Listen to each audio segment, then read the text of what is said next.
What up, guys? Mike Goes here at rockinguitarlessons.com and youtube.com/rockinguitarlessons1. That's Fountains of Wayne with Stacy's mom. And I had a hard time of deciding whether to do, which one to do first. I wanted to do Mexican wine, and actually glad I did. Because one of my, I don't know if he's a subscriber or not, but he's a new guy on my YouTube channel, said that Jody Foster, the guitar player for Fountains of Wayne, posted my lesson of Mexican wine on his Facebook. So I was like, what? For reals? So anyways, Jody Foster, feel free to take this one too, man, and put it on there. And this isn't a request, so it's me just paying homage to you and your band. I love your band. Very catchy. You guys, when I first heard, you guys reminded me of, I don't know, man, I want to say the Cars. And you have that commercial element that that knows how to write good hits. And I wish nothing but the best for you, Jody Foster, and your band. You guys are a great band, great songwriters. Also remind me just a touch of Weezer, but don't take me wrong on that. You guys definitely got your own style. Catchy, man, totally catchy. All right, so for anyone that jumped in on this lesson, standard tuning for this, let's jump right into it. I'm going to show you the main riff guitar part that goes on, and it plays out for quite a while through, and there's a couple little breakdown things in the middle. We're going to skip over that because I want to show you a couple parts of this one, and I'll show you the pre-chorus, and then we'll go into the chorus. So what you want to do first, the beginning may seem a little misleading because there's a little turnaround thing that takes place. Here's what you want to do. First finger, 7A. You want to do the 9th fret. And the best way really to do this, guys, and I noticed a lot of guitar teachers kind of skip over this because I've been teaching for a couple decades here, and you kind of get to see what works and what doesn't work a lot, and also what doesn't get explained a lot. And when you've been playing for a while, it's easy to take for granted where you came from and the little habits, the good habits that you've instilled. So one of them I want to point out from the get-go. Doesn't mean they're going to be easier at first, but little things like this. Take your first finger and tuck it underneath that low E string to mute it. It's a small possibility that may even be hit with it, but I don't think so. I think the bass is handling that bottom end thing. But it's a good habit with chords to do that. If you watch guitar players, it's even like little things where the thumb comes up over the neck. That's usually to mute the string. Most guitar players don't fret with that. Hendrix did it, Steve Vai. But I mean, think of muting and the little things. So let's jump into this. First finger 7A, and then here's what I was getting at. Bar, I use my pinky, sometimes I use my 3rd finger. The 9th fret on the D and G. Some people like to do 3 fingers. There's nothing wrong with that as long as it's not because you're avoiding working on the bar with this finger. So I'm going to bar it. And see, I've already switched to my 3rd finger. It's good to learn all the ways to play something and don't just take the easy way when you're learning.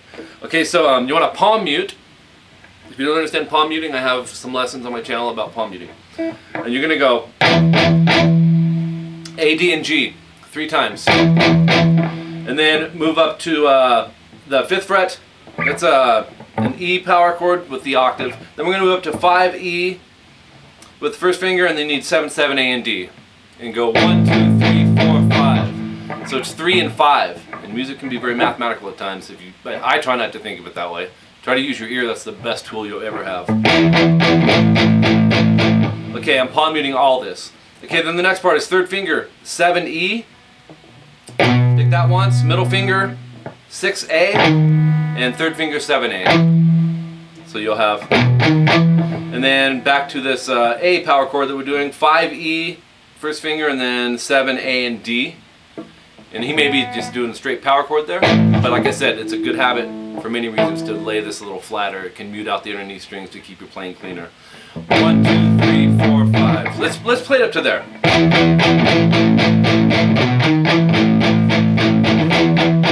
Hold on here.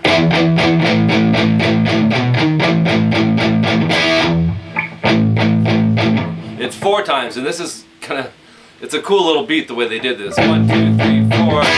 They jump into back to the first chord. So 7A and then 9, 9, D and G. You'll hit that one time and then 2 palm mutes. And that's why I said at the beginning that it can seem a little misleading if you just think it's repeating exactly from the very beginning, because now you got these 2 open E's in here after the chord. So, and that's how it plays throughout the rest of this. So after you do the 2 open E's palm muted, then just go back to the A5 power chord and repeat it from there.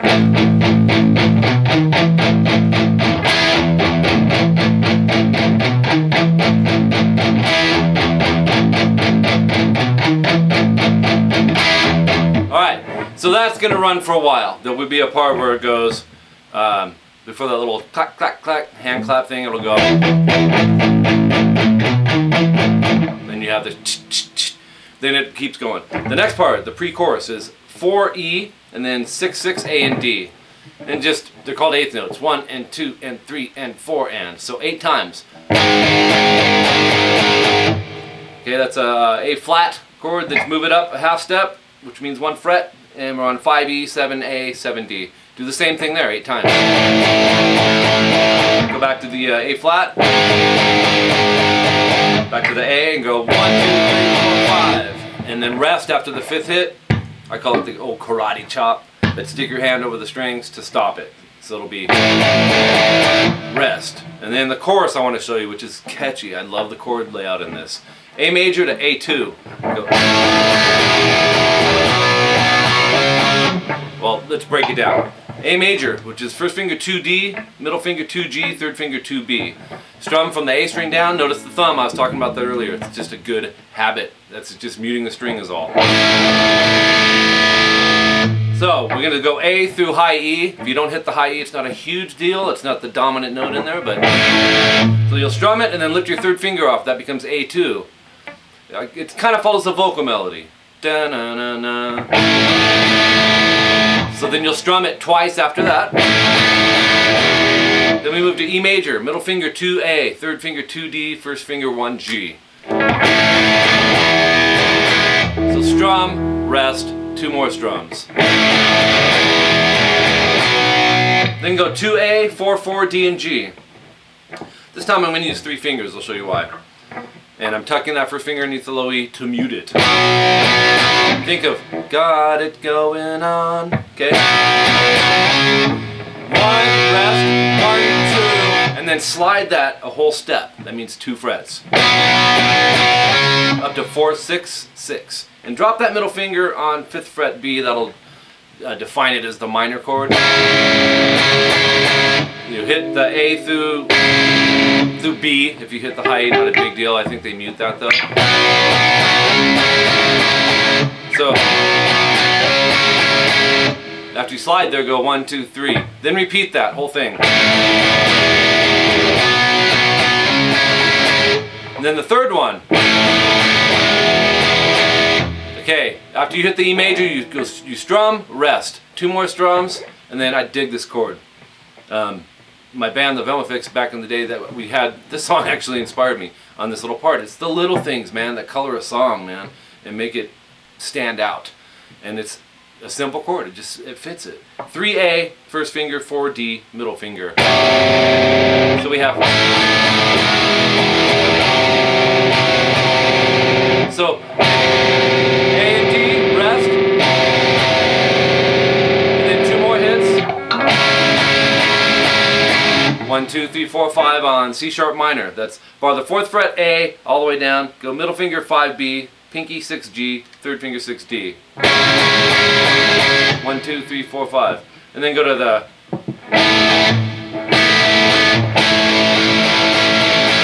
A major, or is it the A2? Either one will be fine here, but go. This is where he goes. 1, 2, 3, 4, 5, 6, 7, change, I think. No, go 8 times, and then I'm in love with STACY'S. So 1, 2, 3, 4, 5, 6, and that's a B major. 2A first finger, and then 4th fret D, G, and B.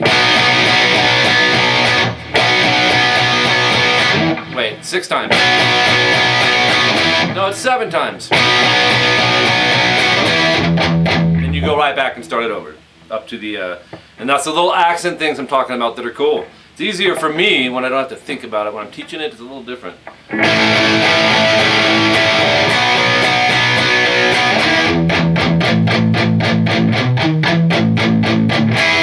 Because it actually hits it when he says mom.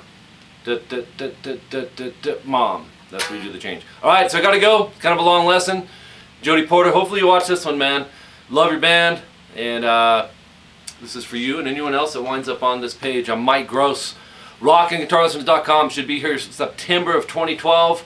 And it'll definitely take your playing to the next level. It covers everything, every style. It takes you from a beginner. Make sure you have the right foundation and the right habits instilled. And it's also going to be well versed as far as styles, everything from metal to funk to classical to blues to country. It doesn't matter.